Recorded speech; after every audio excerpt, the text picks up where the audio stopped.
Hi, this is the Magnificent Midlife Podcast, and I'm Rachel Lancaster. This is where we celebrate women in midlife and beyond.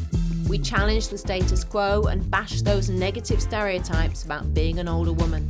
We're not over the hill at 40, 50, 60. We're just getting started, and the world needs us now more than ever.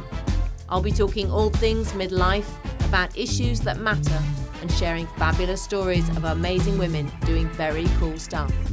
Now is our time.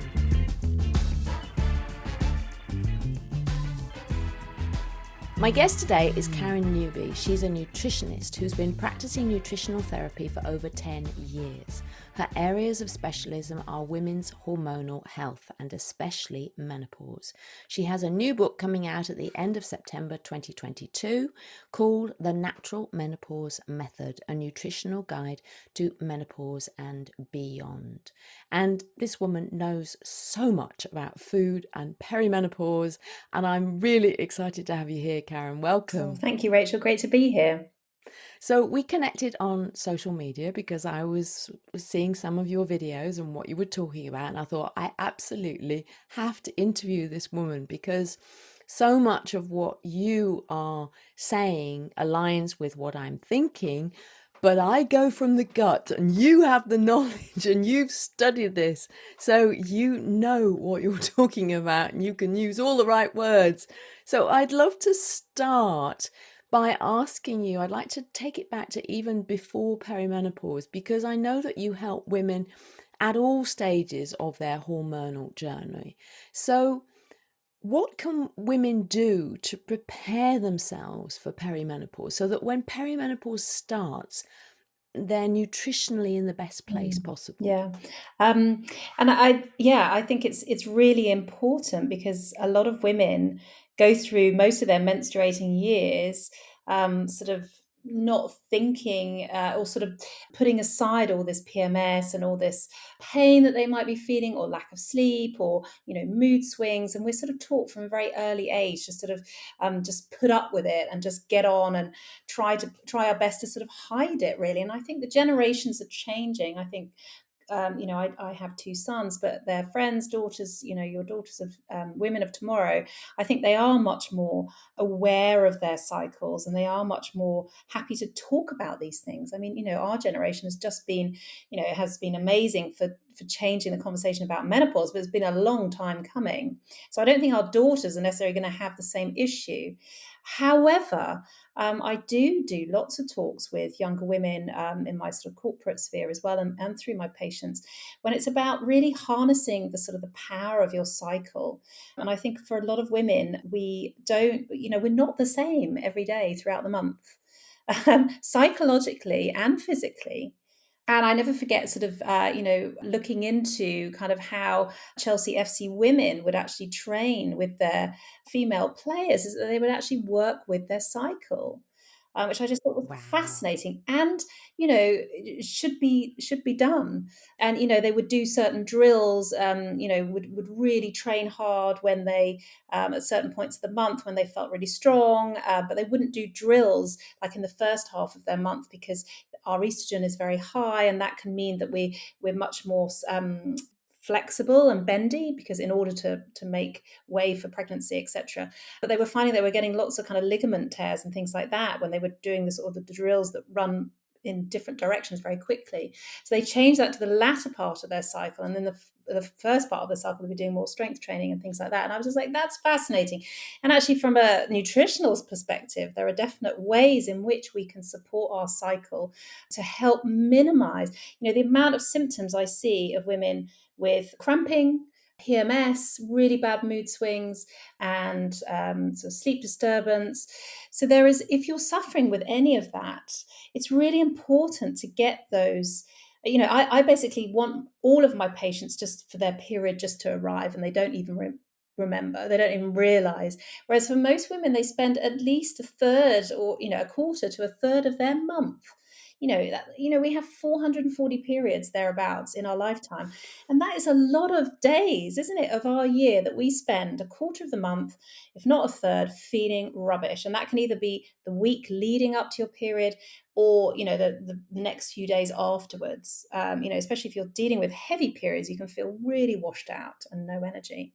So for me, my kind of raison d'etre is to help women, for their periods just to arrive. And there is so much that we can do to help sort that out. Because if we sort that out, we can move into perimenopause with minimal issues. I'm a firm believer in that. But the problem is that so many of us have our cycles are all over the place, and then that will only mean that when perimenopause hits, the symptoms become worse. So yeah, absolutely, it's about supporting that rhythm, and there's a lot of things that we can do for that.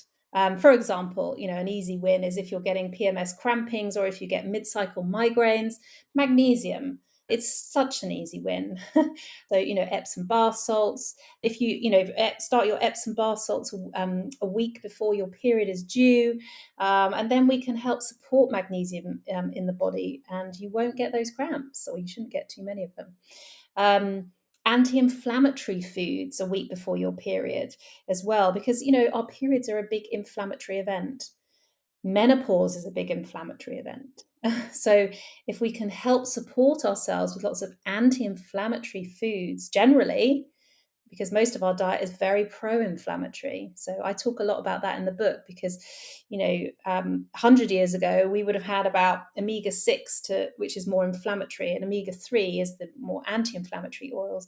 We would have had a sort of a ratio of about 25 to 1, 25 omega-6 to 1 omega-3, which is kind of the right ratio. Whereas now we're looking at about 100 to 1, because we're so pro-inflammatory. Our life is so turbocharged, and we have lots of processed foods which are more pro-inflammatory. We're eating lots of meats, or processed meats, which are all inflammatory. Dairy is more pro-inflammatory. I'm not saying that they're bad foods. I never talk about bad or good foods. It's more sort of helpful and unhelpful, and certainly that week before our cycle, that can really help. So lots of things that we can do. And I'm very much about nourishing our liver, which, for a lot of women, our liver is bombarded with chemicals. It's has a lot of work to do. And it's about supporting good liver function is very important as a preparation for good periods and perimenopause. I think this is all just so fascinating. And before we hit record, I was just talking about how, I really believe there's a cost to modern life. And sometimes the menopause narrative is that, oh, well, our mothers just sucked it up and got on with it. And, it's different for us. We're not going to do that. Whereas actually, I think they probably had an easier experience of it because they didn't have the same diet. They didn't have the same toxins in the environment coming in through the food chain or through personal products or whatever they might be. So I think, and the stress, I don't think that they had the same level of stress. I'm just recently on my last podcast, I did a solo one. I was talking about, we've been taught that we can have it all. Well, I think we can have it all, but not necessarily all at the same time. And I think this getting more in tune with our cyclical nature. I interviewed the founders of Red School, and I found that absolutely fascinating. And I was saying to them, I felt I'd missed out because I didn't know about this until I'd gone through menopause and didn't have any cycles anymore. So I really missed out on that, their idea of the power of the menstrual cycle and using that, but also supporting us at certain periods. That bit about the footballers, that's just absolutely fascinating. It's so smart. I know. But also there is that thing with women, is that and I totally get your point about the life load that we're dealing with now. It comes at a very big sort of pinch point, perimenopause now. Whereas my mother had me at 23 when she was going through menopause. I had left her, I'd gone to university and I'd left home. So we're not dealing with this kind of heady mix of teenagers in the house or young children. I mean, a lot of my patients are in their early 40s and have just stopped breastfeeding, and suddenly perimenopause is hitting, and that's really intense to be having that. I mean, it's intense having a small child anyway, but on top of that, and when you've got teenagers, you're trying desperately to be sort of patient with them, but actually just want to punch them because you're so stressed out yourself, although maybe that is a good thing. We're not, that we it is a time of transition, isn't it? But I do think the supporting yourself through the cycle, and I love what Red School do, it's really important for us as women to, if you are cycling normally, or even, I mean, my cycles have got much shorter, but they might have got much longer. So it might be harder to see. But, if you are cycling still, your sort of 28 or thereabouts cycle, you can actually use it as a way to build boundary setting is really important. And actually, in Ayurvedic medicine, for example, you would never exercise on the first day of your period. I mean, I used to do a lot of yoga, and you would have a moon day. You would never do that. And apart from the fact, yoga is kind of, if you're doing inversions, you're going against the flow of your, because your period is an eliminatory route for the body every month. Whereas in the West, we're constant, we still go to the gym, whatever we are on our period. And I have to say, for anyone that's cycling normally, don't exercise on that first day of your period, or maybe the second, and you will feel so much better. And actually, when you then go to exercise 2 days later, or whatever, it will optimize your performance. I can't tell you how much that will help. But also, as women, we look after everyone else except ourselves.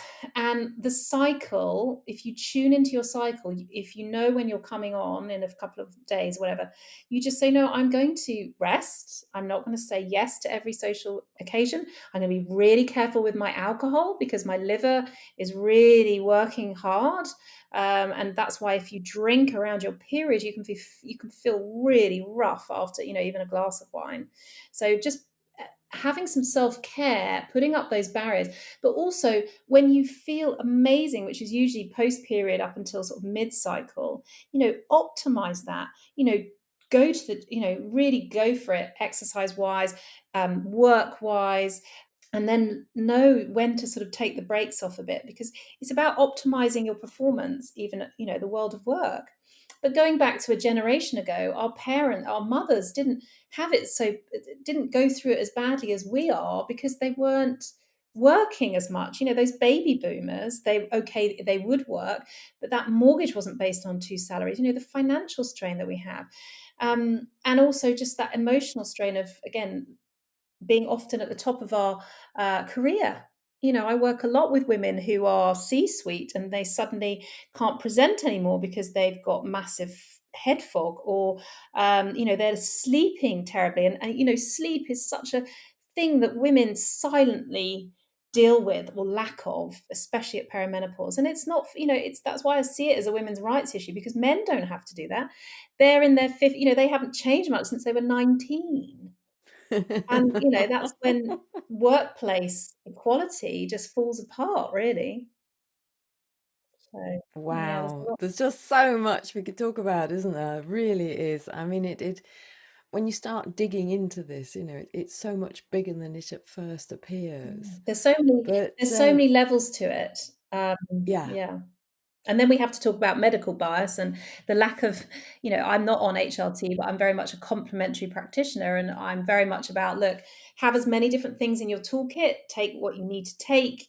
But, I'm also very passionate about, that's why the book I see as a toolkit. It's about giving women the knowledge of what is going on in their body and how to help it, because I'm an incredibly practical person, and I do see our bodies as one big chemical reaction. And at perimenopause, things shift often very slowly, and then we don't notice it until it's like bang, oh my god, the wheels have fallen off, I've got major depression or anxiety, or I'm overwhelmed completely, whereas we haven't noticed it because we're so busy and because we don't look after ourselves. My husband knows when to go and sit down, or he knows when to go for a run.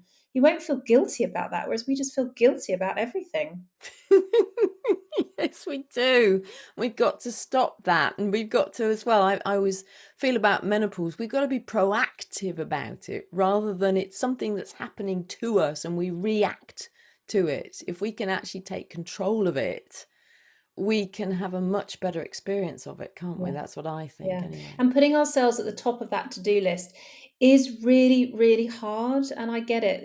We have very minimal bandwidth. And I never forget this great quote that I heard once by an American endocrinologist, saying that, we wake when we're very, very stressed, we wake up with the sort of hoping that every day is going to have a better outcome or something like that was a much better way of putting it. But and I think that's the problem, is that because women are so stressed, they don't know what to do first.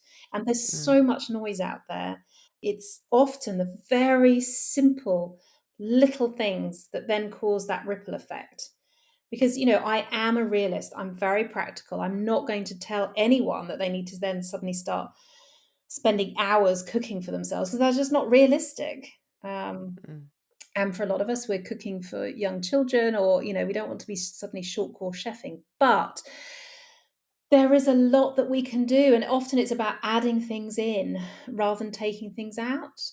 And, one of the biggest food groups for us at perimenopause is phytoestrogens. And, this is something in Asia that you get in abundance just within the diet. And they don't have hot flushes like we do.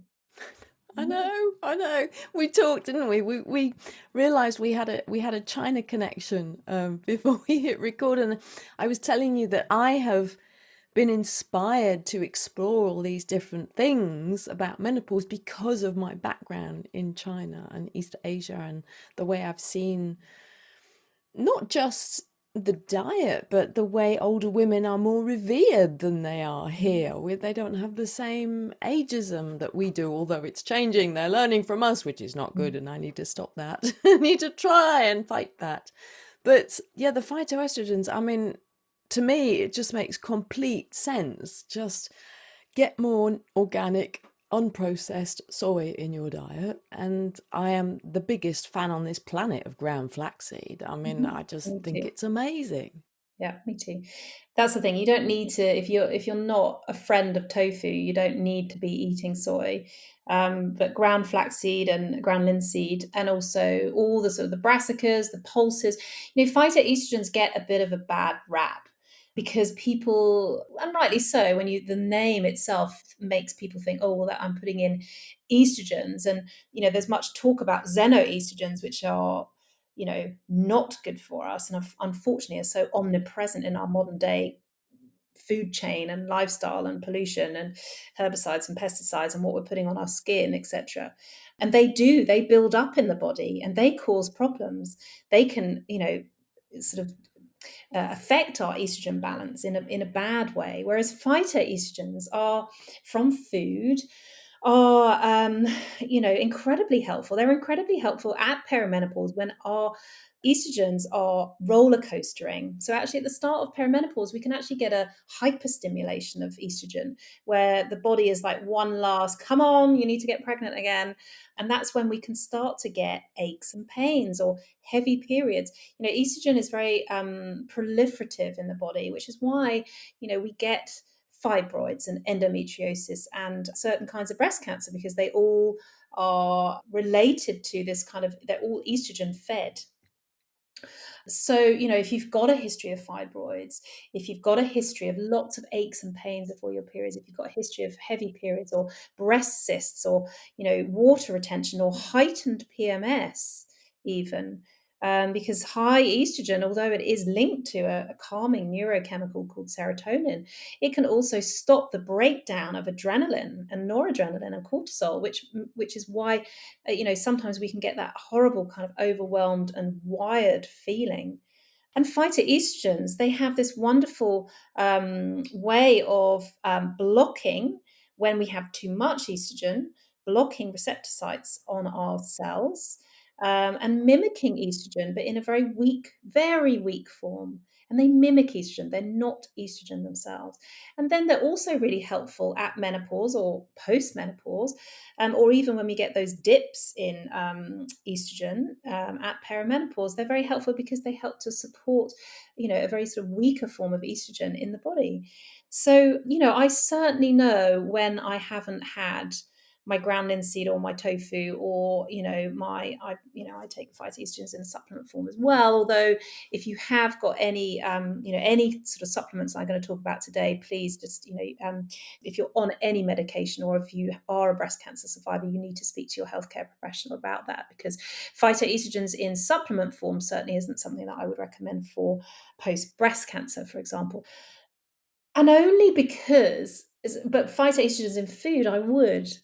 And we were talking before we came on air that there's so much medical bias out there that women were only ever, put onto trials in the 90s for anything, let alone menopause. And there's a severe lack of research. And actually, with phytoestrogens, and I've made sure my book is very highly referenced. It was really important for me to show just how much sort of evidence there is out there for phytoestrogens. Although we need more, we need bigger studies, and you can placebo phytoestrogens if you do it in supplement form, etc. But I there is a from a nutritional perspective, there is a lot of information there on magnesium and all of the minerals, and I really wanted to put that in. And certainly when I talk about in my troubleshooting section about depression and anxiety and arthritis, I wanted people to see that actually there is the evidence there for nutrition, and that nutrition isn't alternative medicine.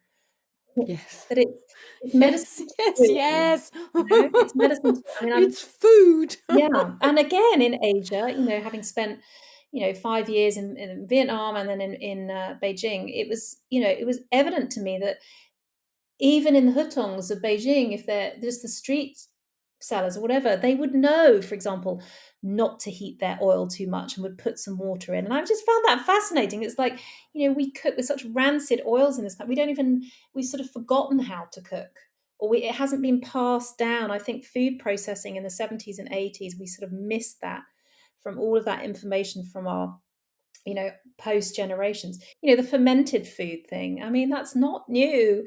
And it's just something that is done. The cabbage harvest in Korea, they do it as a way of keeping the cabbages for the whole year or whatever. It's good housekeeping, which we've just completely just don't do. So a lot of what I'm talking to my patients is about is just how to nourish yourself with nutrient dense foods, and certainly with phytoestrogens as well. But it's moving away from sort of energy dense to nutrient dense foods, which I think a lot of us have low amounts of. And we try and go down the low fat route, don't we? Mm, Because a lot of people have grown up with that, so they try and do that, yeah, and it's really not a good definitely. And a idea. lot, yeah, like you say, a lot of women have grown up with their mothers doing the sort of the 1960s e-plan or whatever it was, or the really restrictive diets, and just smoking. um, and that's the way that we are with our as a child very much informs how we eat. And a lot of us are eating so passively, we're not even realizing what's actually going in. And I often say to patients, look, if you were to have your main meal, because it's usually the main meal that's the kind of the most nutrient dense, I would say, for most people, if you were to have that for breakfast, how much better you would feel. I think that's probably what I do, because I load up on the seeds, on the flaxseed, on the soya milk, organic soya milk, and berries and goji berries, and so I load my breakfast is very calorie dense Mm. but super Yeah. nutritious, and then I feel great. I really feel great Absolutely, for and a fat long is our time over the friend. day. You need fat to Mhm. lose fat. That low Mhm. fat thing means that you're not absorbing things like vitamin A, which is a really important fat soluble vitamin, or vitamin E. And also, it's just very sad the amount of women's food intake that I see. It's all about sort of going without and trying desperately to be low fat, and nothing tastes good. Fat is flavor as well. And actually, if we were to eat a full English breakfast like we used to, I mean, maybe not without all the sort of congealed bacon and sausages and stuff, but if you were to have like your sort of avocado with grilled mushrooms and grilled tomatoes, maybe some homemade baked beans, or even a little bit of baked beans, that's fine, and a poached egg, I mean, God, that would just, you wouldn't need to snack. And I think Mm. that's a big issue with us. And they don't snack in Asia. Mm. They don't snack in France, or that's why that's the French diet. You don't snack and you cook from scratch, and that's Mm. why we have so many problems, because the snacking industry is a multi gazillion pound industry. They want us, Oh food yeah, industry follow the money. want us to keep eating. I'd like to just double back on the Mhm. phytoestrogens and Asia, because what I always think, and I thought it was really interesting that you said you don't not recommend phytoestrogens for women who've had breast cancer, but not in supplement form, Mhm. which I can understand. But I have in the past, women have asked me, can I have the phytoestrogens if I've had breast cancer?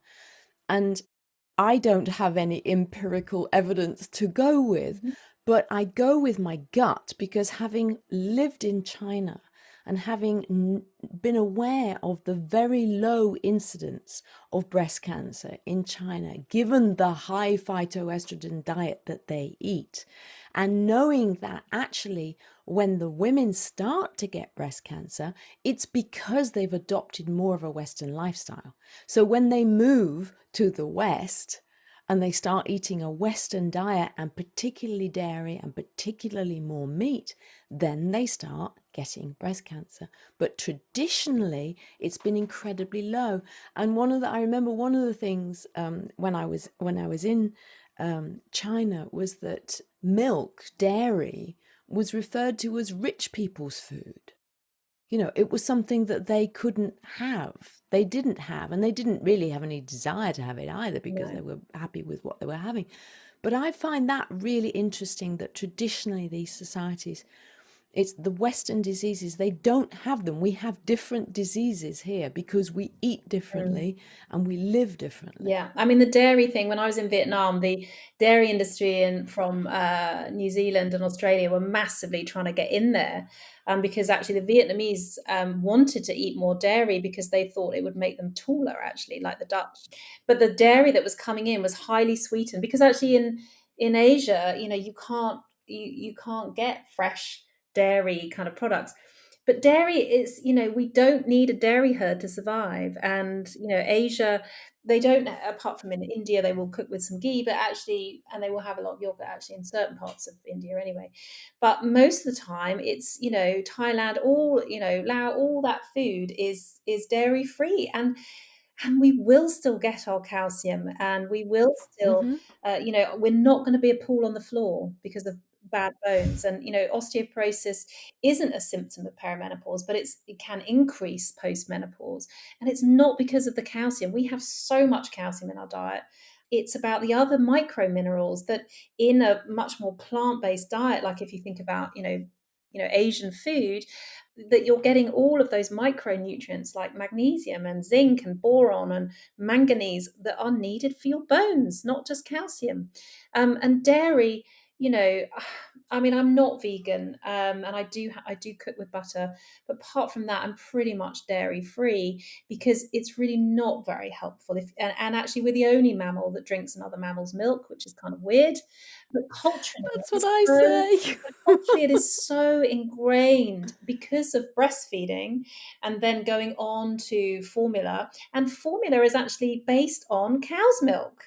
It's not based Mhm. on breast milk, which is much more carbohydrate, whereas cow's milk has shed loads of protein in and growth hormone in order to grow that calf really big, whereas we come out without being able to walk, whereas calves come out being able to walk.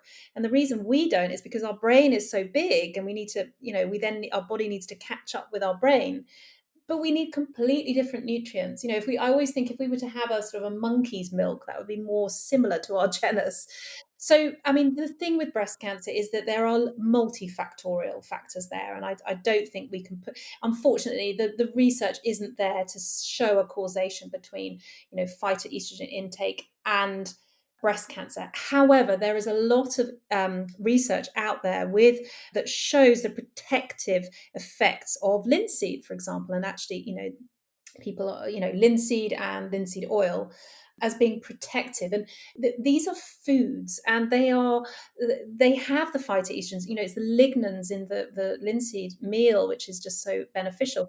But they're also a great source of protein. They're a great source of vegan omega-3. So they work on lots of levels. So it's not like taking a phytoestrogen supplement. However, there's a lot of evidence. We need more evidence, but I do recommend ground linseed and soy and, untextured organic soy. So none of this Alpro rubbish, Sajade yogurts, tofu, from Soil Association organic tofu brands, Clear Spring tofu, whatever it's called, all really good brands. And it's about being protective. The biggest factors for breast cancer in this country, anyway, are alcohol and being overweight. So I think, even if you're eating loads of phytoestrogens, that ain't going to cut through. So it's just, Yeah. I think, and when I do talks with, I work a lot with GPs who specialize in menopause, and, they will look at that chart, and, HRT is increases your risk a bit, but only as much as drinking a glass of wine every day.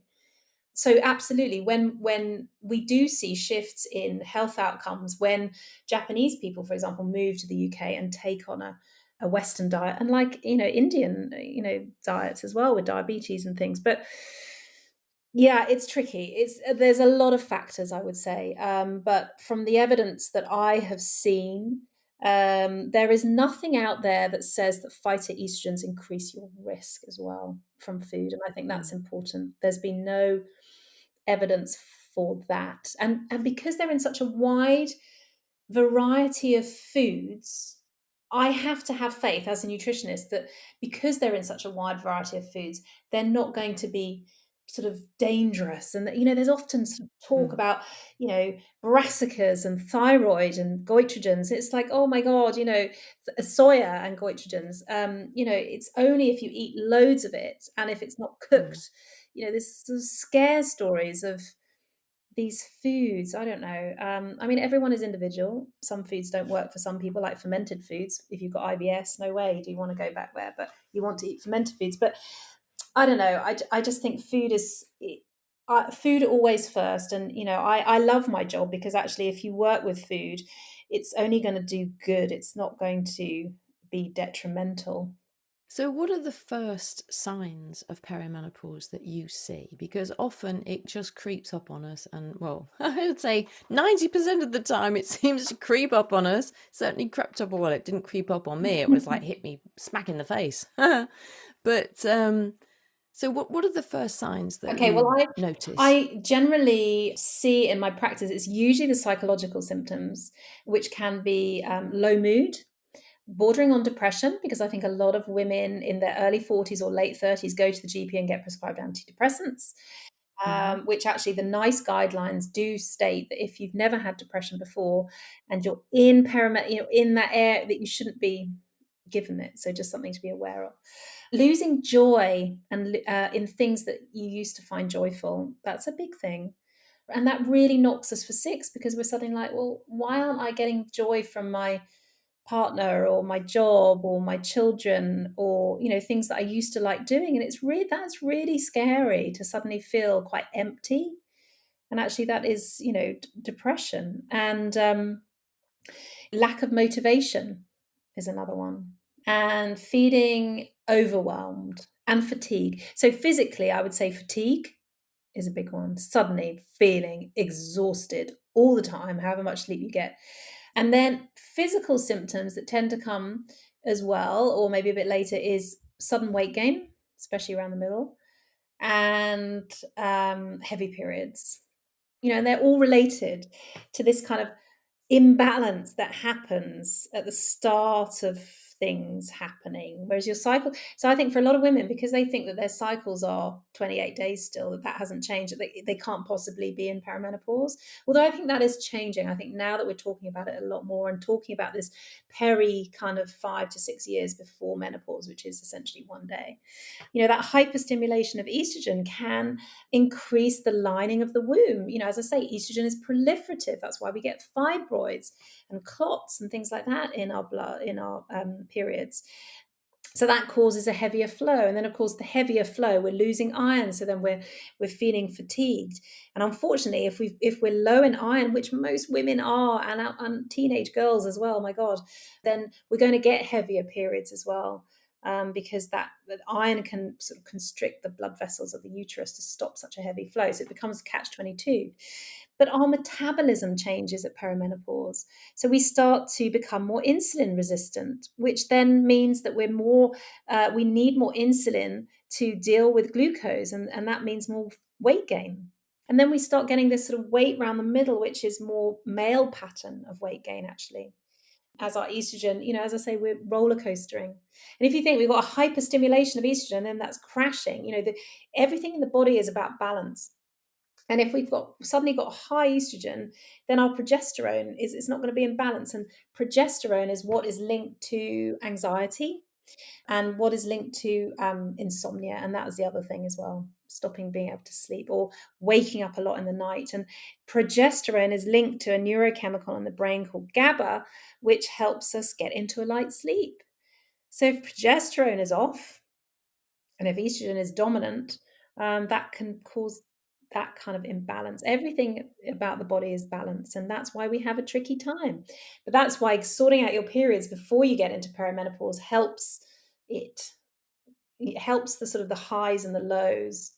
So estrogen is linked to serotonin, our happiness neurochemical, which is the basis of SSRIs, which is antidepressants, which actually help the body keep more serotonin in the synapses between the neurons, so that we feel happier. So that's why we start to get low mood.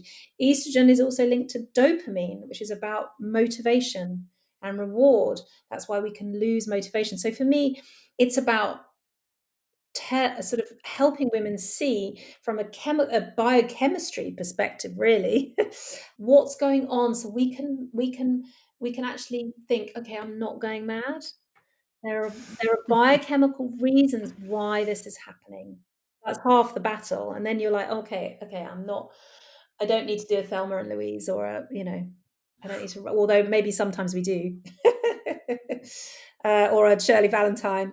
But it's really full on time. And again, that's why in the workplace, the inequality is there, because we're having to do this when men are just kind of we've often, for those of us who have gone to have children, we've already come back working even harder, feeling guilty about being at work and feeling guilty about not being at work when we're with our kids. You've already had to go, and then suddenly menopause hits. It's very frustrating. So what can we do about it? Well, the first thing to do is I think probably the first thing is about stress, about dealing with stress. And, in the book, I talk about sort of 4 big things that we need to shift. And then I go on to troubleshooting. So the first one is life load, really. So obviously I can't do anything about anyone's external stress, but I can help the internal stress in the body. And if I can do that, I can help our adrenal glands, these little glands that sit on top of the kidneys, to help be our ovary backups when our ovaries quieten. So going back to the baby boomers, if you're not stressed, you will go through perimenopause much easier, because your adrenal glands are designed to pick up the slack. They produce estrogen, weaker form, but they produce estrogen, and they also produce progesterone. But they also produce cortisol, adrenaline, and noradrenaline. So if we're incredibly stressed, I mean, the adrenals will still produce estrogen and progesterone, but survival trumps sex hormones. I mean, the body is incredibly. We are amazing as women, which is why if you're very stressed, your cycles will go out, because the body thinks, hang on a minute, I don't to help stop pregnancy because you're too stressed, which I think is wonderful and amazing, and our body is incredible. The problem is that our body is 20,000 years old, and we're living in this bonkers world that's so turbocharged that we don't look up. We're just on a treadmill every day, spinning loads of plates, and unfortunately, your hormones are affected by that. So obviously cortisol, so that's a big thing, is trying to help the body produce less cortisol. There are lots of ways you can do that. Firstly, helping your adrenal glands. So you can support your stress by taking more vitamin C. As soon as we get, when we get stressed, we lose vitamin C from the body. How many of us are having half our plate as vegetables twice a day? Well, a lot of us aren't. How many of us are making ourselves a fresh juice, not the short bought ones, but a fresh ginger shot or something like that? Um, and we don't store vitamin C. We're the only mammal that doesn't store vitamin C, apart from guinea pigs and other primates. And anthropologically, the research shows that this is because we have bigger brains, so we should be able to tell that we need to eat more berries if we're getting ill. Although I don't know what about guinea pigs; I don't think they have big brains. Anyway, and then things like B vitamins, B5, especially the adrenals need that. So lots of B vits, lots of, if you do eat meats, your chicken, your turkey, oily fish, great source of B vits, oats, brown rice. These are all really nourishing to the adrenals, and more protein. So the protein thing leads me into blood sugar.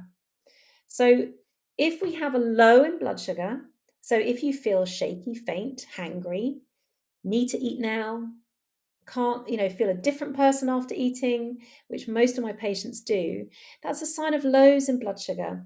And this is one mega kind of part of the book, because we are so addicted to sugar. And we have a as the saying goes, we have a food industry that doesn't care much about health, and a health industry doesn't care much about food either. And this kind of sugar, our brain cannot deal with highs of sugar, and it can't deal with lows of sugar. And when we get a blood sugar low, which is hangry, and this is when anxiety and low mood can really kind of be exacerbated by these low moods.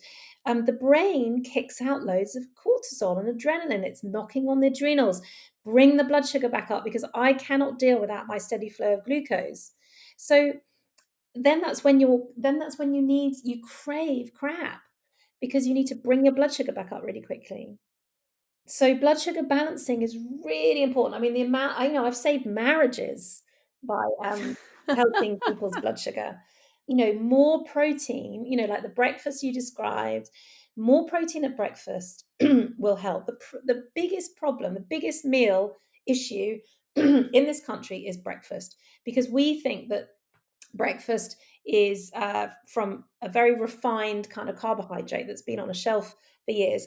And you burn it off really quickly, along with your kind of toast and jam, or your big glass of fruit juice that's just come out of concentrate or whatever. Suddenly we're loading ourselves up with masses of blood glucose, and tea and coffee. They affect your blood glucose as well. So you have a massive surge, insulin. Perimenopause, we can't deal with blood glucose so well. So we're kind of like, oh God, we need even more insulin. And then we get the crash mid-morning, more caffeine, more biscuits needed to get you through to lunch. And every time you have those highs and lows of your blood glucose, you're losing vitamin C from the body, and other minerals and vitamins. But, that's when it's exhausting to the body. And to be honest, that is one of the biggest things that you can do to help yourself feel more in control of what's going on, what you're eating or drinking. So they would be my first two, kind of the cortisol thing and the blood glucose, to minimize cortisol, and also inflammation. There is a lot of research now on the fact that perimenopause is an inflammatory event. It's an inflammatory event because estrogen is involved in our immune system. I mean, estrogen is everywhere, which is really annoying, which is why we have this huge kind of big, broad reach of symptoms. And some of it's progesterone as well. But estrogen, it is very anti-inflammatory, which is why I always say, that first half of your cycle is when we often feel really strong, really great. And that second half of the cycle, when our estrogen dips, that's often when we're catching things, or when we feel a bit low ebb. I wrote to Tim Spector in the days of COVID and said, look, can you put that on that Zoe app? When are women catching COVID? Is it more likely to be in the second half of their cycle? Because I think there would have been a skew, because our immune system dips. And the reason why our immune system dips in the second half of the cycle is because estrogen dips in order to let foreign invaders in, i.e. sperm, to procreate. If our immune system was hyper the whole time, there is no way the body would let sperm in. It would get rid of it. And this is Wow, why how women suffer with interesting. autoimmune conditions more than men, because our immune system is highly tuned. Wow. There's a whole other rabbit Yeah, hole we could go down. it's not very linear, Gosh. sorry. No, it's fascinating. And I think that that's why, I mean, we want nice, tidy narratives, don't we? I think we want nice, tidy solutions, which is why women like HRT, because they think it's a nice, tidy solution and it's a panacea that'll fix everything. Whereas actually, there's a lot of other stuff we need to be thinking about for our long-term Yeah. health, I think, isn't there? Absolutely. And it doesn't need to be, in the way that I've written the book is that after every section, I've put some really small shifts that you can do. So even if that information just washes over your head, just focus in on sort of 5 things that you can do that will have that ripple effect. Some of the sections that I talk about sleep don't affect people. Some people still sleep very well. So yeah, there is a lot to think about, but it's actually not that complicated, really, because it's all about systems in the body. I talk about the digestive system in the book because, that's always my first port of call as a nutritionist. Because if we're not digesting the food, then it's a complete waste of time. So even before you've gone on to change your food intake, you've got to make sure that you're absorbing it. We are what we eat, we are what we digest, we are what we absorb, we are what we assimilate into cells, and we are what we detox and excrete. And, for some women, they're very constipated. And if you're constipated, doesn't matter how much change you do or how much HRT you're on, you're still, your gut is still out of whack. And if your gut is out of whack, you're more likely to recirculate these estrogens and toxins that go back via your poor, exhausted liver.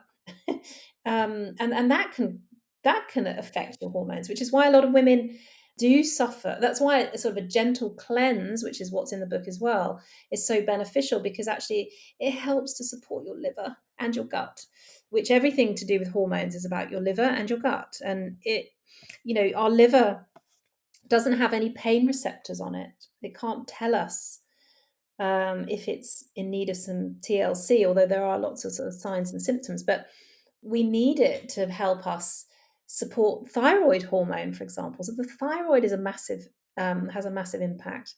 If we're stressed, the body downregulates your thyroid, which can then exacerbate weight gain. So there's lots of different reasons for things. And like you say, we're all desperate for sort of a simple narrative, but our body isn't simple. It's very Yeah. complex. But anyway, I'm a big believer that if you know what's going on, then at least you know what's going on, even if you don't do anything about it. Yeah, exactly. You can make that choice, can't you? And I would say that I have never been so regular in my life as since I started the ground Yeah, flaxseed, because that is another great thing about absolutely. flaxseed. I mean, I wake up in the morning and I go and do a poo. That's the thing with food over supplements, because food works in so many different ways on the body. It will give you micronutrients, it will give you fiber, it will give you protein, versus supplements, which do have a place, most definitely, I in my opinion, but they are very much as a sort of a supplement to the benefits of, like the fiber. Most of us aren't having enough fiber, Hmm. even before perimenopause.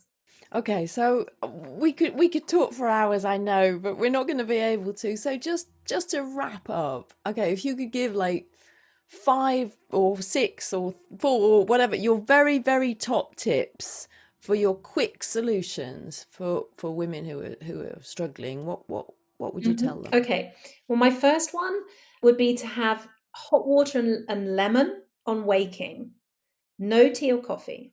Okay. Enjoy your tea and coffee if you have caffeine with your breakfast only. So that's two. One, two. Three, enjoy a protein rich breakfast. So that can be, if you're having porridge or bircher, adding in 2 tablespoons of ground linseed to help with that protein, adding in cinnamon to help our blood sugar balancing, having eggs any which way, or enjoying avocado, scrambled tofu, all of that kippers, whatever, sardines on toast, whatever, that protein-rich breakfast will really help reduce cravings and will help your blood sugar. So that's 3. My 4th one is to microfast if you can. So this is to not snack if you can. If you're diabetic, then you need to, please, if you feel uncomfortable about it, don't do it. But for most women, if you've had that big breakfast, only caffeine with your breakfast, you should be able to go easily sort of 3-4 hours to lunch. Okay, so microfasting, and also fasting overnight for 12 to 14 hours. So only having herbal tea and water.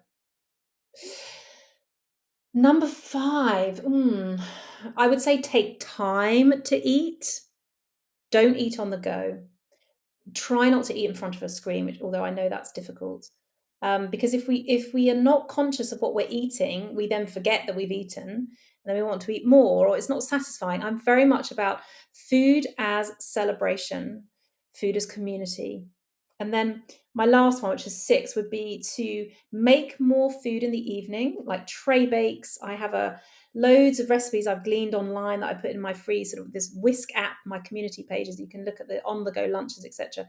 But tray bakes, make more, and then you've got leftovers for lunches, and then that sorts that problem out. So they would be my sort of first go-tos. Brilliant. Oh my goodness me. This has just been so full of information. So, okay, just your final parting words. What do you want women most to know? Oh, I want them to put themselves at the top of the to-do list, quite frankly.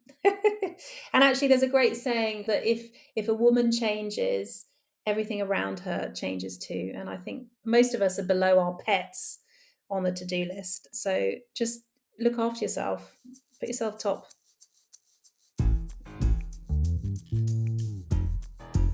Thanks for listening to this episode of the Magnificent Midlife Podcast. If you enjoyed it, please subscribe, follow, and share it. Also, giving a 5-star review really helps get the word out. You'll find the show notes at magnificentmidlife.com. That's also where you can get my book, Magnificent Midlife, Transform Your Middle Years, Menopause, and Beyond. Make the very best of your next chapter. Help me change the world, one magnificent midlife woman at a time.